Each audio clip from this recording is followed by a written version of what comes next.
Hello, everyone. Welcome to Conversations with Sekani, a podcast for people in their 20s who are trying to figure out life and not get lost along the way.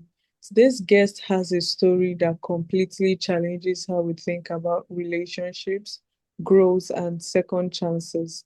Bella Krutik is a relationship and feminine embodiment coach who helps people rebuild trust, connection, and intimacy in long-term relationships.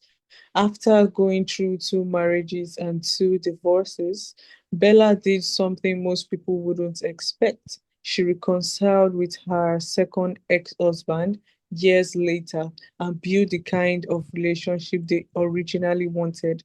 Today, she helps others understand the deeper patterns that shape relationships and how real change start from within. Bella, welcome to Conversations with Sekani. It's a pleasure to have you here.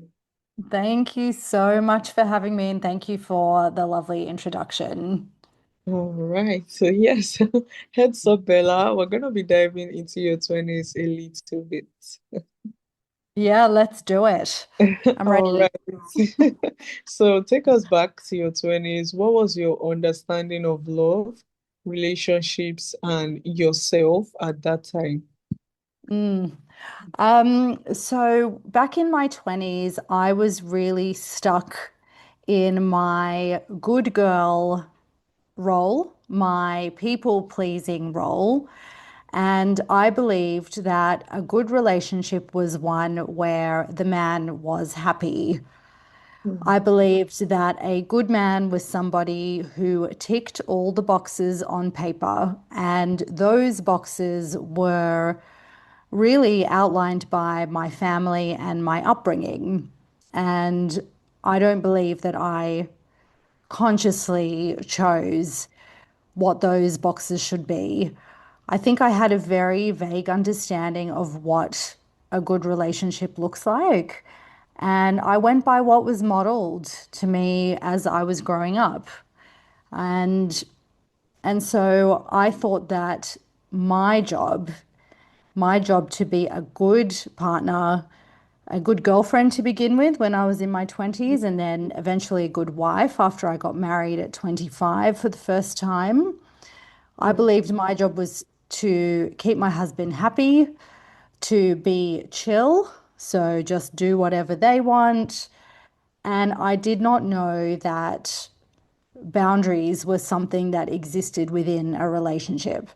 I understood that I could say no to things, that, I have my rights and those sorts of things, but I thought that to be seen as a valuable wife, partner, woman, I had to go along with whatever my partner at the time wanted. And so, because of this, I got very good at pushing down my needs, ignoring what my body was telling me in terms of, operating outside of my boundaries.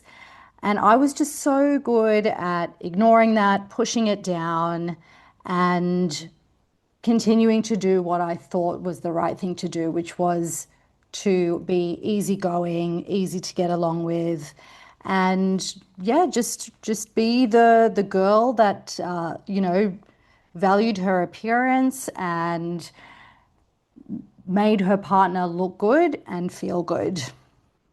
All right, wow. It's funny how that is the reality of most young adults now.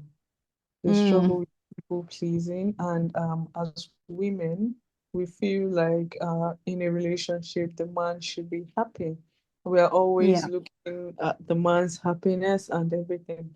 Not like it's bad, but then we tend to sideline our own happiness, right? Which Yes. is we tend to self-sabotage, which is where the that's where we get it all wrong, right? So Mm, yeah, now that you've figured out what you did wrong in your 20s, yeah. now what has changed about your belief, So what's changed about what? Sorry. about your belief? towards, relationships and love now? Mm, I love that question. Well, I want to first start by saying that I don't think that I completely learned that lesson in my 20s. I Mm, think that I learned that lesson later on, which is why I'm so happy that you have me on your show because I would love for people in their 20s to benefit from my lessons now. So, I actually got married as you mentioned at the start. I got married the second time after divorcing the man I married at 25. mm, And actually, I ended up repeating a lot of the same patterns because I never did any of the inner work. I never stopped to really look at why my first marriage broke down. I blamed my first ex-husband. And the reason I did that is because I thought I was doing all the right things. And yet I was so deeply unhappy, so dissatisfied, so bitter and resentful towards him. And I thought, well, if I'm doing everything right, he must be the one with the problem. So I quickly rushed into a second relationship. He was the man I married. He is the father of my son. And we, I seem to be coming up against the same issues. So I just wanted to clarify that I didn't really fully learn the lesson in my 20s and probably not fully in my 30s either. It was after that second marriage broke down, which was so much harder because we had a child together. But and I really hit my lowest low in that time after the separation and the divorce. But what I came to realize is that I was the common denominator. Now, I think mm, a lot of women, we have a tendency to blame men for all the things that happen in our relationship that are wrong. And I was guilty of that too. But like I said, I realized that I was the common denominator. Something wasn't working with me. And this is not to say that neither of my ex-husbands, that they weren't perfect either. I'm certainly not saying mm, that. But what I realized was that I was sabotaging my relationships. I was keeping them at arm's length. I was so scared of getting hurt that I didn't let them get close to me. And as a mm, result, there was no vulnerability or emotional intimacy in those relationships. And it's perfectly clear now why that was. If you don't want to get hurt, you don't let your walls down. And mm, your partner feels that. They feel that so, so deeply. And I do think men are so much more emotional and really they need us. And we need to be there for them emotionally in a way that works within our boundaries. So, what I learned is that a relationship actually thrives when there are boundaries because mm, you are able to show up as your whole self, knowing that you can do so within a boundary, knowing that anything that you are not available for, you can communicate that. And whatever you are available for, you can communicate that as well. And so I guess what I would say is that, what I believed before is that I have to pretty much say yes to everything they want. My job is to keep them happy. But that just breeds resentment and bitterness and unhappiness. And therefore, it breeds distance and this flat relationship where no one is happy. mm, And so, what I would love for the people listening to understand is that to have a relationship that is emotionally intimate, that is vulnerable, that is honest, and that is passionate, it is the job of both people to understand where they may have unhealed wounds, that mm, if we don't heal those patterns that sabotage our relationships, we will keep coming up against the same issue. And that I highly encourage you to understand where your boundaries are and to really honor those because when you honor yourself, you honor your relationship and your partner as well. So don't be afraid to honor and stand within your boundaries because doing that is in service to you and your relationship. Wow. Okay. I feel like I've learned so much already, honestly. Wonderful. That's great to hear. Okay, so yes, thank you so much for this actually. And yeah, I want to do like a deep dive into what you do now. So Yep. today you help people rebuild connection and intimacy. What does that Mhm. process actually look like in real life? Yeah. So what I my coaching modality is called feminine embodiment.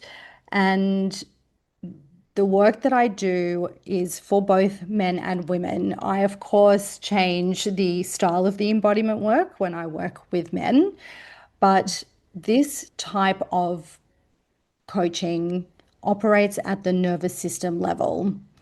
And the reason that we go deep into the body here is because it's at the nervous system level where pain, your wounds, your trauma, and your anxiety lives.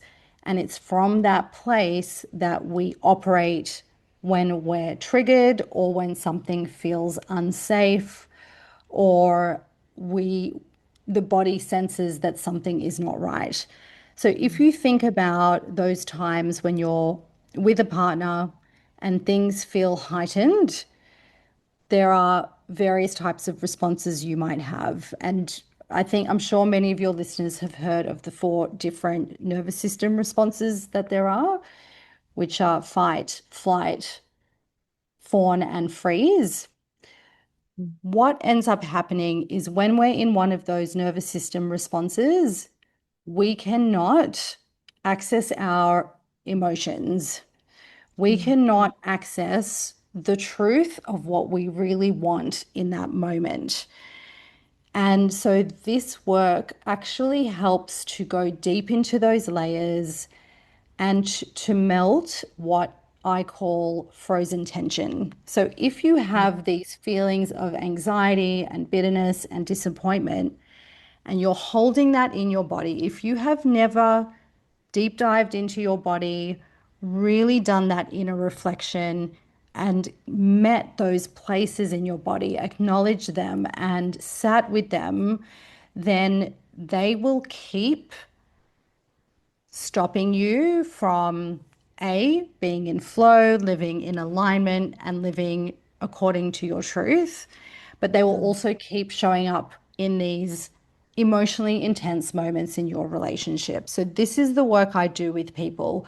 I help them so from an embodiment perspective, I help them to start to feel and track physical sensation in the body.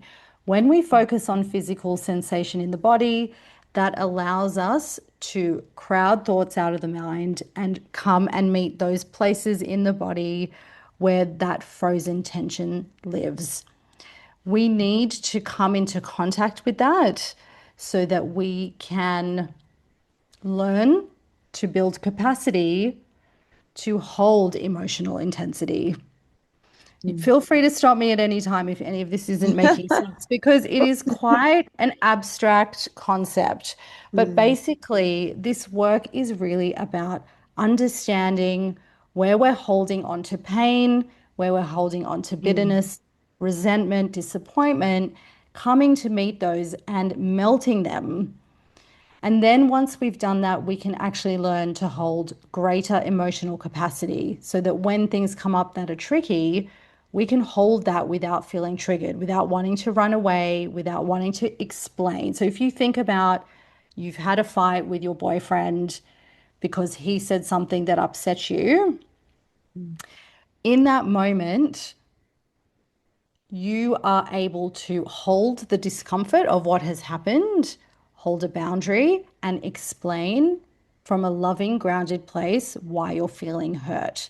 And you can say it in a way that your partner can receive that. And equally with the men, I do the same work. So if their girlfriend or their wife is saying to them they're very unhappy about something or they're angry with them, the man will no longer argue, explain, justify, or defend. And when we stop doing that in those moments where things are so emotionally intense, we have the opportunity to actually come closer to one another. We have the opportunity to really hear one another. And it's in those moments that you can reclaim that vulnerability and that emotional intimacy with your partner. Okay, I think I got there in the end. So, what we're Right. trying to do is build each person's capacity to hold the other person's pain without getting triggered. And when we can do that, when we can do this, we get closer to each other. And there is nothing more connecting for two people than being completely open, honest, and vulnerable with each other. While you have your walls up, you are never going to get that closeness. And without that closeness, physical intimacy becomes an issue as well. Mm, So, particularly for women, they really need to feel like they are being seen and heard by their partner, and their partner needs to be able to hold that for their woman. And mhm, from there, that physical intimacy grows because the woman feels mm, held and the man has been that safe space and she can lean into him. So that's what all of this somatic embodiment work leads to. wow. Okay. Like you said, it's quite abstract, but yeah, I'm glad I understood everything. But this one Good. question keeps coming Yeah. to my head, right? Yeah, please. So let's say for someone in a relationship that feels disconnected. And when I Mhm. mean disconnected, I mean two people could be in a relationship and feel connected in different ways. Let's say emotionally, psychologically, also other ways, right? But just there could be a disconnect in a particular area, let's say sexually. Hmm. Is that normal, or I don't know how to put it in question, but maybe there's a disconnect in one area, but then there's like a connection in other areas in the relationship. Is that always due to some type of trauma, or probably the person is starting to fall out of love? Look, I think both of those things can certainly contribute. Hmm. My view is that a lack of physical intimacy is often a symptom of a much deeper issue.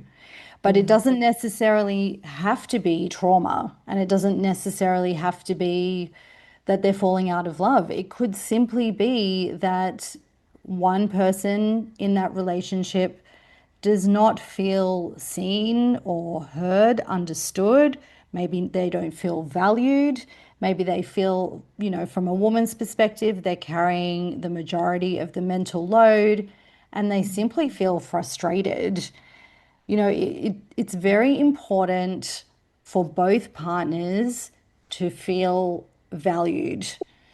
If you don't have that, then you are going to start seeing that disconnection. You are going to start seeing two people sitting on the couch at the end of the day, watching TV and scrolling their phones. They're not making an attempt to connect with one another because they just feel too frustrated. The longer you leave this, of course, the problem becomes a lot bigger.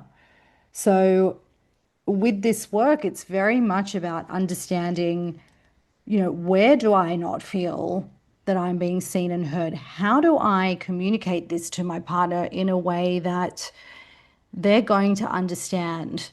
I don't want to annoy him. I don't want her to push me away.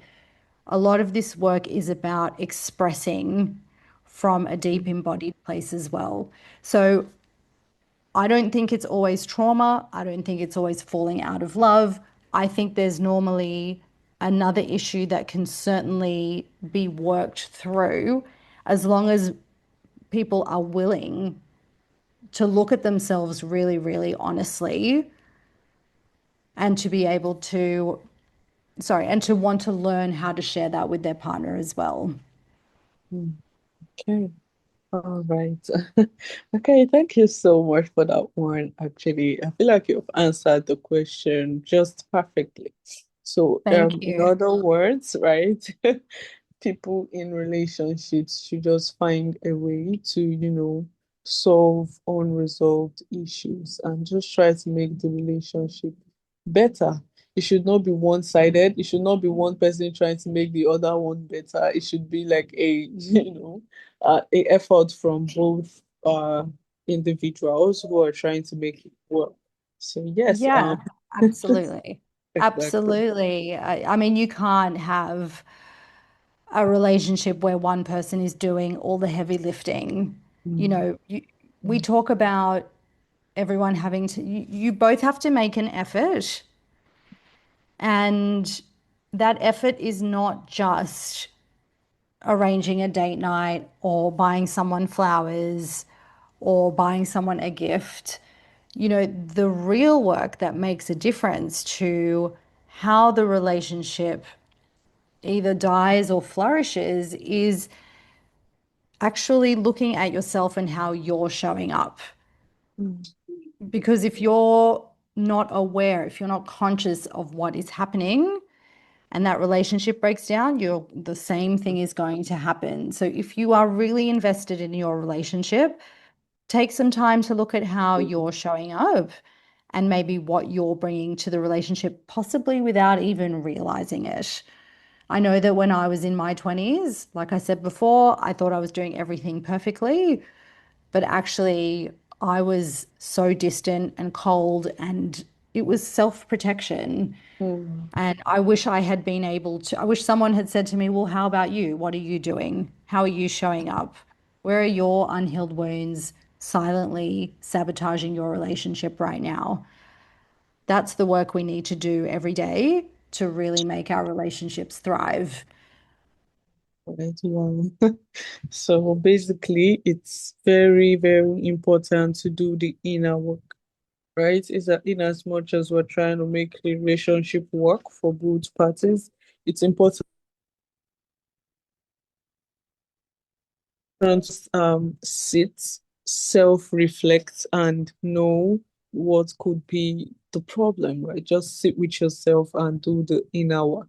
Okay, so thank you Yep, so yep. much. It's, it's my pleasure. All right. So yeah, I just want to ask this one question because it keeps popping up in my head, right? Yeah, please go ahead. Okay, so looking ahead, right? What kind of impact do you want your work to have on people experiences in relationships, and what are you currently working on or building that excites you the most right now? Mm, thank you so much for that question. Look, Mm, my work is about giving people hope. I think so many people are ready to give up on their relationship because it doesn't feel the way that they want it to. And so I want people to know that it is possible to revive a relationship that feels flat and disconnected. mm, It is possible to do that work to create that intimacy and that passion and that deep connection. You know, if you're with somebody that you truly care about and you want it to work, it can, but you have to do the work on yourself. So I want to give people hope that this is possible. And I also want people to understand that if you want it to work, you really have to contribute so much. You both do. mm, Now, my work is very much about helping people who are feel like they're coming towards the end of their relationship, but they don't want to walk away and they don't know what else to do. Bringing the somatic work into it is what really moves the needle. A lot of us are very focused on understanding things logically, possibly going to therapy, journaling, meditation, that sort of thing. And all of those things absolutely have their merits. But where things really will change for you is when you bring your body into the equation. And that is the embodiment work that I was talking about earlier. Now, the other thing I'm doing at the moment as well is helping people to reconcile. So I am helping people who have broken up and who are trying to find a way back to their ex. And the reason I'm doing that is because that's what happened with me. Mm. So after my second ex-husband and I separated and divorced, 5 years later, so we were divorced, it was all official, it was done. 5 years after that, we reconciled. And I never ever thought that could happen. So once again, I want to give people reassurance that even when something might feel completely over and done with, it doesn't necessarily mean that that's the case. It just might happen on a different timeline to what you may be hoping for or expecting. So that is something I'm deeply, deeply passionate about as well, because it can feel so final, but it doesn't have to be. And so I'm offering coaching packages to people who want to work on reconciling with their ex as well. And I actually have a very cool free quiz for people if they want to understand their detachment style. So we've all heard of attachment styles, but I've created a detachment style quiz based on the 5 archetypes that I see in the work that I do. And so if people are interested in taking that quiz, it takes less than a minute, then that's available on my Instagram as well. All right. Okay. Okay. So thank you so much. This has been amazing, Bella. It's a very powerful and high-opening conversation, especially for young adults trying to navigate relationships. Okay. And yes, my final question for you today would be if you could give one honest piece of advice to someone in their 20s about love, relationship, and self-awareness, what would it be? I love this question so much. One thing, one thing. My one piece of advice would be to get very, very clear on exactly what it is that you want in your relationship. Not what you've been told makes a good relationship, not what you've been told makes a good partner, but what you truly want. That would be my one piece of advice to get very clear on that. Okay, wow. All right, yes. Bella, okay, this brings us to the final segment. It's called the rapid fire segment. Oh, oh no. Okay. Okay, I'm very sure you're gonna do very well with this one. Let's do it. Okay, so starting now, what's one thing people misunderstand about love? They think that that is all you need to make a relationship work when it's Hmm. not enough. Okay, okay. A common mistake in modern relationships. Giving up too easily, giving up when Mm. things get hard. Wow, that's true, actually. Yep. That's true. All right, one habit that improves connection instantly. Being very, very honest about how you're feeling and communicating that in a way that honors you. Okay, okay, and yeah, something people avoid that they need to face.